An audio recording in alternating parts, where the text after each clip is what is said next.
Welcome back my dear students. आइए आज के इस वीडियो लेक्चर में मैं एक बहुत ही इंपॉर्टेंट टॉपिक्स को मैं कवर करने वाला हूं, जो एसएससी सीएचएसएल एग्जाम की जो स्टूडेंट प्रिपेयर कर रहे हैं और जो आने वाले एग्जाम में बैठने वाले हैं उनके लिए बहुत ही इंपॉर्टेंट एक माइलस्टोन साबित होगा। तो गाइस मैं एक एक करके स्टेप बाय स्टेप मैं कवर करूंगा कि एसएससी सीएचएसएल में क्या क्या आता है, किस सब्जेक्ट पे किस बेस पे होता है, कितने टीयर में एग्जाम होता है, उसमें कौन कौन से चैप्टर जो है कि इंक्लूड रहते हैं। इन सारी चीजों पर मैं जो है कि डिस्कस करूंगा। तो गाइस सबसे पहले मैं ये बता दूं कि एसएससी सीएचएसएल जो होता है ना, ये आपको पता ही है कि इंडियन गवर्नमेंट के द्वारा ये संचालित होती है, हर साल जो है कि आता है। और जो लड़के एसएससी सीएचएसएल में बैठने वाले हैं उनके लिए देखिए एक लिमिटेशन क्या है कि 10+2 होना कंपलसरी है, तभी आप उस एग्जाम में आप बैठ सकते हैं। और जो एग्जाम ये है 3 टीयर में होता है, टीयर 1, टीयर 2 और टीयर 3। तो आइए अब हम सबसे पहले मैं एक आपसे रिकमेंड करना चाहूंगा कि अगर आप एग्जाम में अगर वास्तव में बैठना चाहते हैं, अगर आप विथ कंसंट्रेशन अगर आप मूड बना ही लिए हैं कि हमें SSC CHSL exam at any rate मुझे निकालना ही निकालना है हर हालत में, तो सबसे पहले एक काम आपको करना पड़ेगा। सबसे पहले आप फॉर्म जाकर जल्दी से जल्दी किसी भी साइबर कैफे या जहां पर आपको अवेलेबल हो जल्दी से जल्दी उसको भर लीजिए ताकि आप उसको मिस ना कर पाए। तो सबसे पहले मैं आपको फॉर्म भरने की जो लास्ट डेट है मैं बता दूं 7/3/2022। इसका मतलब मैं ये कह रहा हूं कि आप मार्च के महीने में यानी 7 मार्च तक आप इस फॉर्म को अप्लाई कर सकते हैं। यानी एसएससी सीएचएसएल में के एग्जाम में अगर आप बैठना चाहते हैं तो मैं ये कहूंगा कि आप 7 मार्च के पहले ही फॉर्म अप्लाई कर ले ताकि आपको प्रॉब्लम ना हो। अब मैं एक बता दूं, अब इसके बाद आप ये जान ले कि एग्जाम का डेट कब है। तो मैं आपको बता दूं कि मई के महीने में इस एग्जाम का डेट है, लेकिन वो भी अभी कंफर्म नहीं है। आप जो है कि नेट का टाइम है, नेट से जुड़े रहिएगा आप जो है, ताकि आप टाइम टू टाइम उसका अपडेट आप लेते रहिएगा। तमाम सोशल मीडिया के जो है कि सोर्स है जिससे आप फाइंड आउट कर सकते हैं।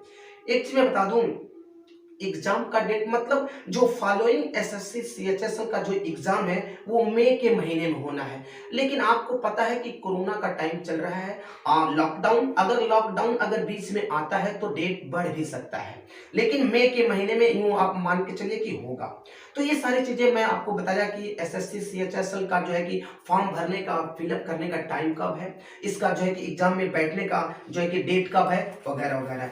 अब आइए अब हम थोड़ा सा, जैसे मैंने शुरू में आपको कैटेगरी बताया था कि टीयर 1, टीयर 2 और टीयर 3, तो सबसे पहले हम जान लें। देखिए एक चीज और मैं बता दूं कि एसएससी सीएचएसएल पे अगर मैं 1 घंटा भी अगर वीडियो बनाऊं तो अभी कम, क्योंकि पता ही है कि बहुत ब्रॉड एक जो है कि एक प्लेटफॉर्म है, लेकिन मैं उसमें लिमिटेड चीजों को मैं एक्सप्लेन करूंगा। बाकी नेक्स्ट वीडियो में लेकर आऊंगा तो मैं आपको डिस्कस करूंगा। तो टीयर 1 में सबसे पहले क्या आएगा ये समझ लेंगे। देखिए टीयर 1 में कंप्यूटर बेस पे एग्जाम होता है, यानी अकॉर्डिंग द कंप्यूटर बेस ये एग्जाम होता है। तो इसमें अब क्या क्या आता है, देखिए इसमें 4 सब्जेक्ट का जो है कि माने 4 सब्जेक्ट से क्वेश्चन आते हैं। टीयर 1 में जो कंप्यूटर बेस पे एग्जाम होगा वह लगभग 4 जो है कि सब्जेक्ट के ऑन द बेस होता है। सबसे पहले मैं बता दूं इंग्लिश लैंग्वेज, और देखिए साथ में मैं ये भी बताऊंगा कि कितने क्वेश्चन आएंगे, उसमें मार्क्स कितना होगा। इन सब सारी चीजों को विद कंसंट्रेशन आप जरूर देखिएगा ताकि आपको कोई प्रॉब्लम का मतलब आपको प्रॉब्लम फेस ना करना पड़े। इंग्लिश लैंग्वेज जो है कि 25 क्वेश्चन होंगे जो 50 मार्क्स का होगा। इंग्लिश लैंग्वेज से 25 क्वेश्चंस और 50 मार्क्स जो है कि उसमें होते हैं। उसके बाद जनरल जो है कि ना इंटेलिजेंस, यानी जनरल इंटेलिजेंस पे इस पे भी 25 क्वेश्चन होंगे और 50 मार्क्स होगा। अगला जो कैटेगरी है वो क्वांटिटेटिव एप्टीट्यूड जो मैथमेटिक्स के ऊपर डिपेंड्स होता है, वो 25 क्वेश्चन ए भी 50 मार्क्स से, और जनरल अवेयरनेस ये भी जो है कि 25 क्वेश्चन और 50 मार्क्स से। लेकिन एक चीज जो मैं बता दूं, ये जितनी भी 4 चीजें मैं एक्सप्लेन कर रहा हूं वो आपको विद इन एन आवर करना होगा। 1 घंटे के अंदर आपको पेपर सॉल्व कर देना होगा। मैं तो ये कहूंगा कि आपकी प्रिपरेशन इतना परफेक्ट हो कि आप 45 से 50 मिनट में कर देंगे, it is the better for you. अब गाइस एक जरा आगे की देख लेंगे इंग्लिश सिलेबस। इसमें मतलब देखिए एक चीज और है, आपको पता ही है कि एसएससी सीएचएसएल में तमाम चीजें आता है, लेकिन मैं स्पेशल मेरा जो फोकस है सिर्फ इंग्लिश के ऊपर होगा। बाकी आप देख सकते हैं इंग्लिश सिलेबस में क्या क्या आएगा। और देखिए एसएससी से एचएसएल की जहां तक बात है, अगर वास्तव में अगर आप निकालना चाहते हैं, एक हाई रैंक आप गेट करना चाहते हैं, अब मैं इंग्लिश बेस पे बता रहा हूं, अगर आप इंग्लिश में अगर रीजनिंग की बात कर ले, तो अगर आपको निकालना है तो एटलीस्ट ग्रामर के ऊपर पकड़ होना बहुत कंपलसरी है, नहीं तो मुझे डाउट है कि आपको प्रॉब्लम हो सकता है। तो मैं ये कहूंगा कि इंग्लिश के पर्पज से मैं आपको समझाने की कोशिश कर रहा हूं कि ग्रामर के ऊपर अगर 100 नहीं तो 90% आपको जो है कि पकड़ रखना उस पर जो है कि बहुत कंपलसरी है। तो आइए इंग्लिश जो है कि जो सिलेबस है, वो सबसे पहले मैं स्पॉट द एरर। एरर मैंने छोटी छोटी जो कमियां होती हैं, जो गलतियां होती हैं, उसको आपको क्या करना होता है, करेक्ट करना पड़ता है एज पर ग्रामर रूल्स। उसके बाद फिल इन द ब्लैंक्स, आपको पता ही है ये तो बहुत कॉमन चीज है। उसके बाद सिनोनिम्स और एंटोनिम्स। देखिए सिनोनिम्स एंटोनिम्स जो आपको पता ही है कि पर्यायवाची होता है, विलोम शब्द होता है, ये तो लगभग लगभग सारे एग्जाम में आते ही है।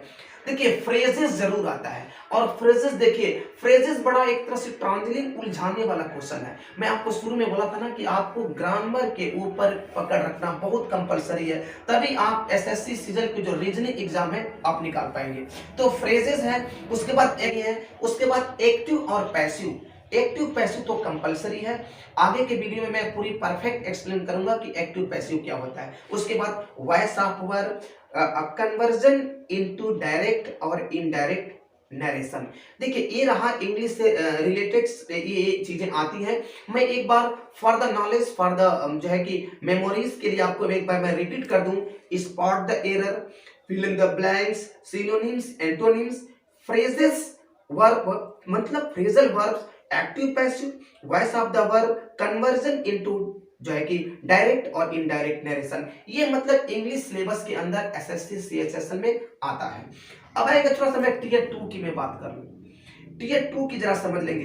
देखिए यह जो टीयर 2 बहुत ही इंपॉर्टेंट चीजें हैं, टीयर 2 बहुत इंपॉर्टेंट चीज है। जैसे यह पेन और पेपर पर होता है, आपको पता ही है कि पेन और पेपर पर ये टीयर 2 में होता है। यह लगभग आपका 100 मतलब 100 मार्क्स का होता है। इसमें आपको हिंदी इंग्लिश में लिखे, आप इसके हिंदी इंग्लिश में आप लिख सकते हैं।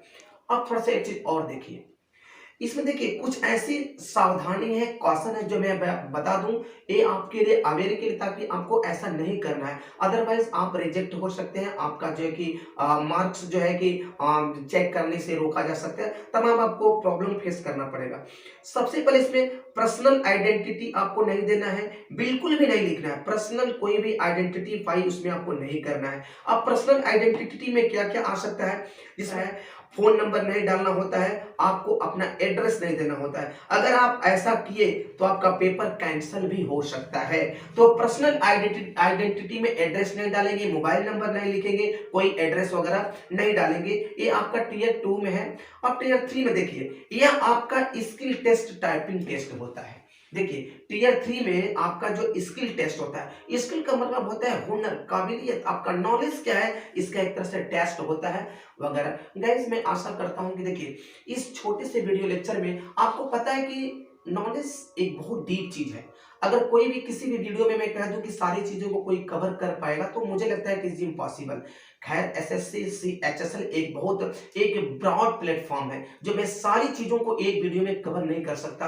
अब मैं आपको पता है कि मेरा जो है कि इंग्लिश से रिलेटेड मैं चैनल पे हमेशा बनाता हूं, तो मैं इंग्लिश से रिलेटेड मैंने फोकस किया। आई होप आप समझ गए होंगे। अगर आपको इसी तरह का वीडियो और गेट करना है तो मेरे वीडियो नीचे कमेंट्स के माध्यम से जरूर आप हमें जो है कि पूछ सकते हैं, मैं उस पर कोशिश करूंगा बनाने के लिए।